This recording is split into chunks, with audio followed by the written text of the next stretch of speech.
Welcome to UWS Weekly, a show that is dedicated to covering United Women's Soccer, a national pro-am league with your host, Jonathan Ward. Each and every week, we will highlight players, supporters, and staff of the clubs we all pride ourselves to support in North America. The UWS is a league that is committed to advancing women's soccer.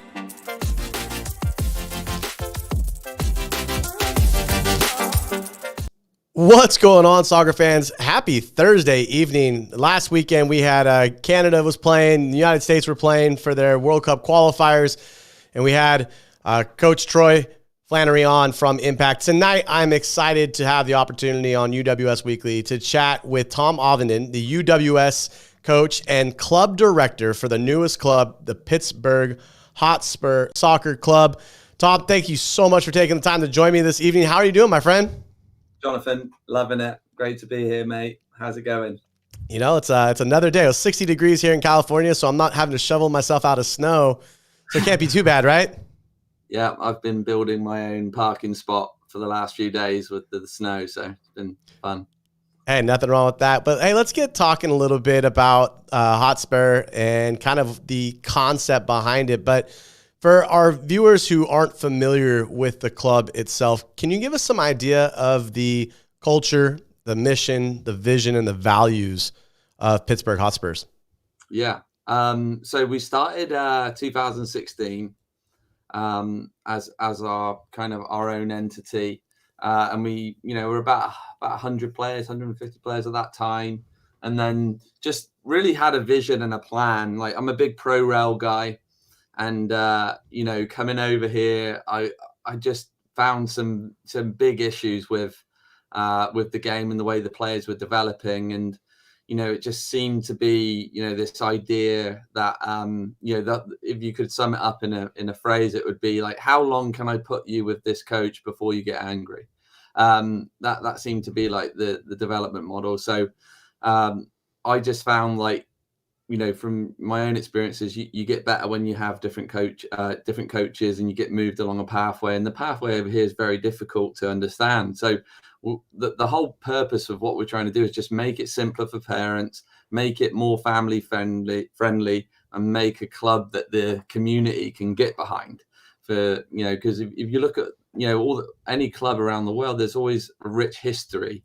And I think the sad thing is, the franchises kind of over here, you don't get quite as much of that. But a lot, if you go to the roots of a lot of the clubs, there's a real history behind it. And right.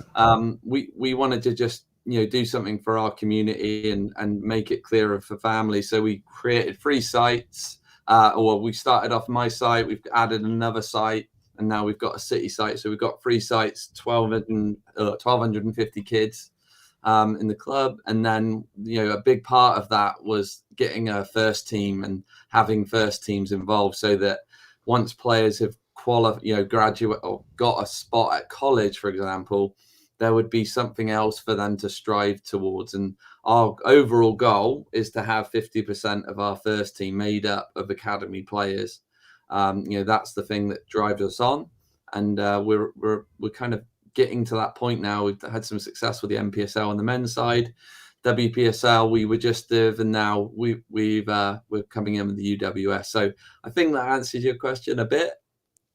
It did, and we'll touch on it and brush on it as we go. But let's talk about the values. Obviously, you're talking about pro rel. You're having these conversations about wanting to make up 50% of the first team is going to be from your academy program or from your youth program. What are some of the values that are associated with that as it relates to the growth of the game in the area? Well, I think we want it to be a family club. We want it to be, that you're part of a family. That's one of our biggest things, that you're part of something, bigger, and something that will always be there for you. So whether that player that ends up with our first team, first of all, goes to college and then comes back to our first team, or whether they're just a standout 15-year-old that needs to be playing against adults, we want them to feel like they're part of something bigger. So that I think that is really the values and things that drive us, is that we want to create something for our players to really feel part of. And when you talk about creating, is it creating a whole entity of a program? Is it about creating or establishing roots? How does it work in your philosophy and your vision going forward? Yeah, I think that's a really good point. We want these kids to be playing for a club. So, not just a selection of teams that happen to wear the same color uniform, Adidas uniform, whatever it is at the weekend. So having them feel that they're part of something, and even if it's they're playing in the second team or whatever, they need to just they know that we've got their back. And developing players is just you have to be in a comfortable environment with people that are making the right decisions for you ultimately. So we want it to really feel like that. When developing players to the next level, what are some of the best practices that you found to be successful in growing players? Obviously, you've had success. You've gotten to where you are now with the club, but what are some of the best practices to get those players who, you might have a player who's sitting here who can eventually jump. How do you get that player to the next level? I think you just I think the starting point is to just make sure that there is a pathway, that there is always that next thing. And over here with America, it's different, right? We're in this transitional stage. So that it was very clear for me as a young player in my area, like I need to get into the local pro team, which was Yeovil Town, and then try and work your way up the ladder. And you either get a pro contract at the end of it, or you get kind of spat out, and then you find your way somewhere down the tier in the leagues, and then you try and you work yourself back up. But I think over here we need to get this idea of that hierarchy involved, so that players are not just satisfied with being on my under 15s state champion team. Like, that's not enough. I want to be trying to get onto the under 16s. I want to try and get into the reserves. I want to try and get into the first team. So I think that education has been difficult for us, but we're starting to get there. And other clubs in the area now are starting to have first teams, and that was one of the first things that I think we did that helped catapult us, was like launching a first team and having adult teams. And it wasn't just another program that we put on because the other people are doing it. There has to be, it has to be ingrained into the fabric of the club. I think one of the things that we do see is there's pathways for pathways that have other pathways in the American soccer system. And it's starting to clear up and be a little bit more clear to everybody as it grows. But the question is how much longer is it going to take to do so? And I think having youth clubs that have a direction, that have a vision, that have a plan going forward to provide or to support their youth is definitely a plus. Listen, I want to ask too. Oh, sorry. Yeah, no, I think soccer as well is like the red-headed stepchild of American sports. I do Absolutely. think it sits outside of that, that clear high school, college, pro progression where you can be the best, and you can be playing against the highest level players at 15 or 16, and that's a little bit different. So I do think looking at the UWS, that's where there is a lot of synergy with what we're trying to do, and with their plans to be in the third tier of professional soccer with women in the nation. That's right in line with where we want to be. Are we there yet? No, but we want to get to that point, and we want other people to share in that vision with us and get on board. You kind of already answered my next question, which was that alignment, but hey, we'll take it. Are there plans for perhaps a UWS 2 side? Obviously, the club has a lot of opportunity for growth and for it to have more chances to advance women's soccer. Do you see any opportunity coming forward or future potential for UWS League 2 club? We are actually doing the UWS 2 this year as well. So There we are.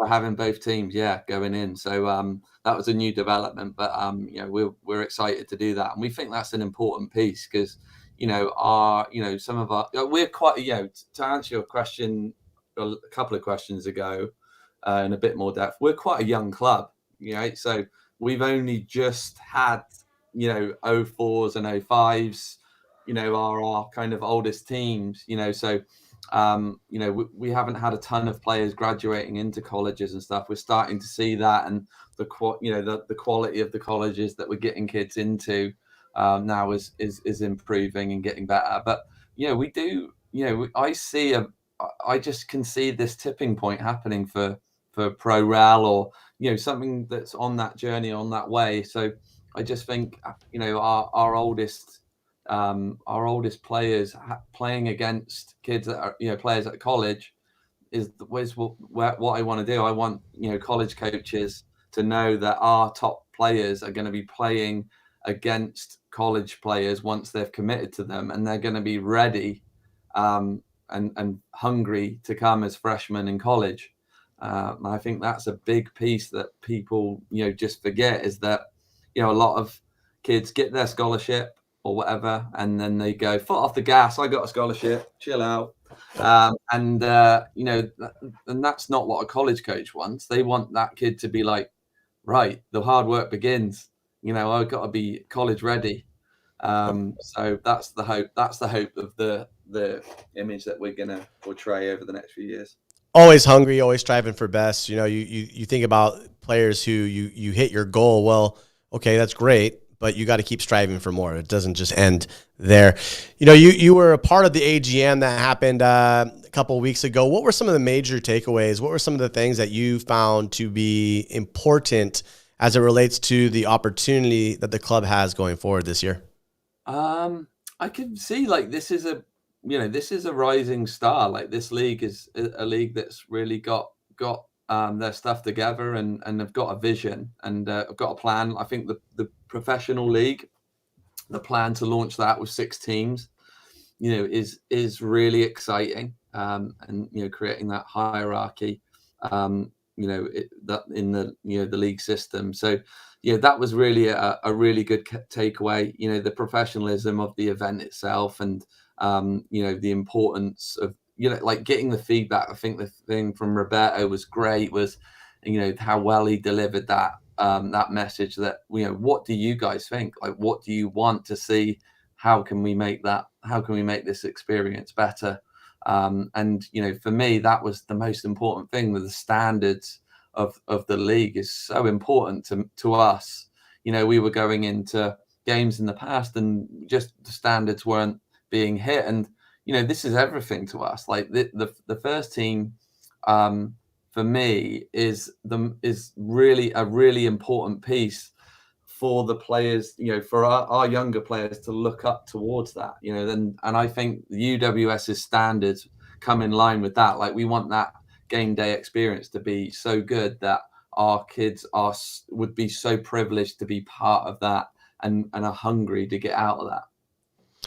So let's talk a little bit about year one. Obviously, this is not your guys' first opportunity in the semi-pro realm, but it is also your first year in UWS and UWS League 2. What are the expectations that you've set? Is it, we're going to make it to playoffs, we're going to give our best effort? What does that look like year one for Hotspurs? Ooh, that's a good question, John. I mean, we got the ambition to win it all. I mean, I think, we've got, the facilities, and I would say, all cards on the table. From when we first took over the WPSL, our squad, was kind of inherited. It was like an inherited squad from where it had been before, because we absorbed Steel City FC. I don't know if you knew that, but from the WPSL. So we've started to make it our own, and I'd say, just from working with Scott and Jesse, my assistants, on who's coming in this year, there's more interest than I've ever seen in the first team. So that's really exciting to me. So I really feel we can put a marker down this year. We've got some really good players lined up, good balance of experience, and then our academy players, like I said, have never been better. So we're going to get a lot of support, I think, from within the academy as well. But then, like I said, some experience. So I'd like to think that we can top our table, or be there or thereabouts. And hopefully I don't get red carded or anything like that. I think you'll be okay. I think you'll be all right. Just tell him you know me. We'll make it happen. I'll talk to Jeremy over in the operations side. Yeah. So listen, for UWS and everything about our leagues, UWS and UWS League 2, we're very much about being community centric. How are you going to be working in the community? Obviously, with the youth club, it makes it a little easier to do this. But how are you working with your community to advance women's soccer as well as the sport in Pittsburgh? Yeah, like I said earlier, like the community aspect is massive. It can't be understated. So, like for example, like with our first team sponsor for the shirt, we do a raffle. So all the local businesses put $300 or $400, I think it was. Mary Kay, I'm sorry if I butchered that amount. So all the community businesses would put that in and chip in, and then we would draw the winner out of the hat, and they would get the sponsorship. So I think supporting the local businesses is a huge thing. And building the awareness of just the club in general, and that we have a men's team and we have a women's team, and that's important to us. That everyone's got a chance to play this brilliant game that we got. So in terms of additional things we're doing, like every year we're adding another string to the bow with our programming. So we're going to have a camp with a non-profit where our players will go in and staff that, and that will be for the local girls and boys to get them started in the game or get an introduction to the game, and give back to the community. And I can see like the more and more we get our academy involved in these programs, and that's the way that we want it to grow. Like we've got big plans for our club and what we're going to try and do for the kids in the community. So yeah, I mean, I hope that answers your question a bit. One of those cool things that you're doing in the community is actually, I don't know how many people have their club assigned with a beer company, but you actually have a sponsor. You've collaborated to create Hotspurs Beer. And what is the brewery that this is associated with, and how does UWS Weekly get a case of this bad boy? Well, I would ship it to you, but it would cost me an arm and a leg. But the next time I see you, I'll bring you some. It's Headley's Brewing. Headley's Brewing and we created that beer so that we always felt that beer was a good way to fund a soccer team. Absolutely. Right. Amen. I mean, you look at Chattanooga, I think that was how they began. It's not like we're not selling it to the kids, but we're letting the mums and dads, support the club by buying a beer. And I think we're going to have a citrus one ready for the summer. The rumor is, I'm not sure what it's called yet. Spoiler alert. Yeah, so that was a big part of our launch and what we were trying to do. But it's just we've got to get creative. Like, we don't want to be one of those clubs that is around for a bit on the adult side and then goes away. We've got to be creative in the way that we're funding the program. And that was one creative way. And we're kind of outside of the box thinkers. We try to ignore the competition and do our own thing, really. And that's proved good for us so far, and hopefully that keeps going. So as the UWS women's coach and the club director, I have to ask, what are you going to do for your community to make sure and to excite fans, to make sure people want to come and watch Hotspurs Soccer once the summer of soccer 2022 begins? Well, I think that the beginning of the start of that plan is our membership packages and the season tickets. Getting people engaged with that and trying to get them to come. We've also got camp programs that we're running in the community with the players, so that to promote the brand and give the players the kids an experience to work with our players, and just our hope is that we can get to 1,000 people at some point coming to watch our games. Not this year. I mean, hopefully we'll have one game that we might have close to that, one or two, but our goal is to consistently get to that many people. So yeah, we just got to work hard with doing things right and having our community, our players and families engaged in it, and hopefully we should do okay. Well, I look at it this way. Unless baseball comes back, there's no pirate baseball. You don't have to fight the Steelers. And the Penguins right now are hit and miss. So you never know, right? You could hit 1,000 first match of the weekend. We'll see. Hopefully. I mean, it's a really, like, where we play at Founders Field, it's an actual grass field. The thing that I love about that place is that it just embodies community spirit. Like, there is, for me, that there's no better investment of your money for very small to get you a safe place where you can bring your kids and they can run around and play soccer and you can watch a game and get a beer. It's a really good cost effective family day out, honestly. So at Founders Field, is there a preferred length of grass, or is it whatever the groundskeeper decides? Because we've got people like Coach Troy Flannery up with Impact, who's very particular about his grass length. Oh God, he's in trouble. Yeah, we're not at that point yet, but it's getting better all the time for sure. Those guys are working their butts off trying to get that up to the level. So it's come a long way from where it was. So I'm excited, but me and Troy may have a little fallout about that one. I don't know. That's all right. Just don't spray paint the grass like they did in LA for one match. I'll give him a Hotspur and he'll be all right. He will be okay with that, I'm pretty sure. Hey, Tom, before I let you go this evening, look, again, it comes back to the idea of community, and I got to ask you, sir, what does community mean to you? I just think it's being there for people. Like, we've just come out of a pandemic, and I think at the beginning of that, it was just so clear that how we needed to be there for each other, and our program was exactly that. I felt like our program went to a different level over the pandemic, where we showed what we could do with an engaged staff. Our staff really came to bat for me and for the club and for the players, because you could see, kids stuck at home is just not good. So our staff really went over and beyond to make sure that there was soccer going on, and we felt it was important.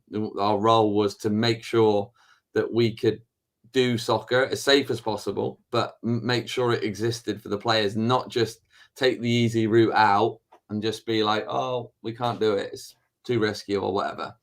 Obviously for a lot of it we had to be out, but we had to just get creative and maybe do Zoom calls or whatever it was to get the players engaged. So I think that, and then second to that was supporting the businesses that were struggling. Like, we did our bit. We put a piece on our website to support the local businesses, the things that we can do, but we got to be there for each other. And that's what it's all about. That's what it's all about. And I just hope that we can get, more and more clubs starting up and starting a club for their community, to represent the community. So that's what it's all about, for sure.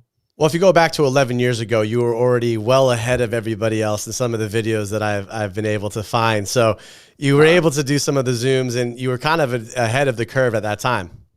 Yeah. I mean, we're definitely like outside of the box thinkers. We're always trying to. I used to worry about what our competition did, and I look back on that, and I just was always so worried about copying the opponent. And now we just do our own thing, and now everyone follows our lead, which is great in this local area. So it's good. It's good. I mean, it just makes us all better when we've got loads of other competition near us, and they run great programs, and it just makes us all better. I think that's what we've got to do. Well, let's before I let you go, I would be doing you an injustice if I did not ask, how can people find out more about Pittsburgh Hotspurs? The website, www.hotspurs-soccer.com. We have Twitter and Instagram as well. So that would be the main things. We don't believe in the whole tryout thing. Like, if you want to get involved in soccer, there's always a program. We've made sure that there's a way for you to experience some soccer year round. That's the main ways to learn about what we're doing. And the stuff with the first team. I just would love people that want a decent afternoon out on a Saturday or a Sunday to come and watch a match and just realize it's just a cool way, cost-effective way to spend the weekend. Well, Coach, I really appreciate you giving me the time to have this conversation this evening. I wish you guys the best of luck going forward and into the new season. You're first in UWS and UWS League 2. Excited. Cheers, John. Appreciate what you do for this. It's great. All right, well, we'll talk soon. See you, mate. Have a good one. Special thanks to Coach Tom Avedon from the Pittsburgh Hotspur, who is the UWS first team coach, as well as the club director for that fabulous entity in Pittsburgh.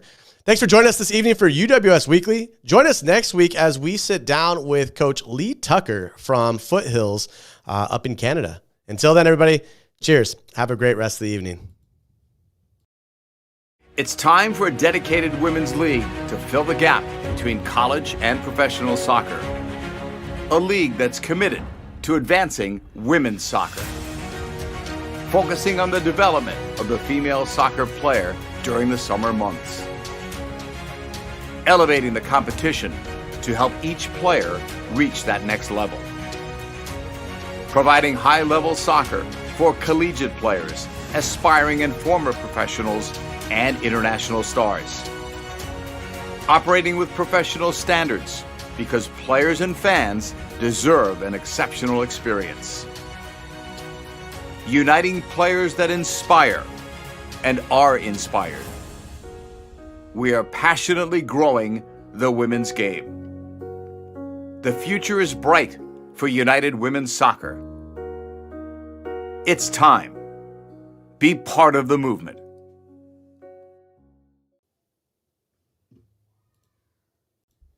Awesome. Thanks, man. Really appreciate it. No worries. That was great. Love.